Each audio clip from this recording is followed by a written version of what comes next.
সর্বশেষ যে লোকটা জান্নাতে যাবে তাকে আল্লাহ তাআলা জাহান্নামের আগুনে পোড়াতে পোড়াতে ছাই বানিয়ে ফেলবে। আল্লাহ বলবেন, জিব্রাইল যাও একটু দেখো, একটা মাত্র সেজদা দিয়েছে আমাকে, এরকম কাউরে পাওয়া যায় কিনা। বাটি চালান দিয়ে দেখো পাওয়া যায় কিনা।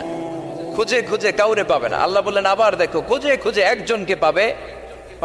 সামান্য ইমানের ছিটে ফোঁটা তার অন্তরে ছিল। আল্লাহ বলবেন, যেহেতু ছিটে ফোঁটা আছে, অনেক মায়ের খেয়েছে, ওকে বের করে জাহান্নাম থেকে বের করে একটা নির্ধারিত দূরত্বে রেখে দাও। রেখে দেয়া হবে, কিন্তু জাহান্নামের আগুনের লেলিহান শিখাতে তার গা ঝলসে যাবে।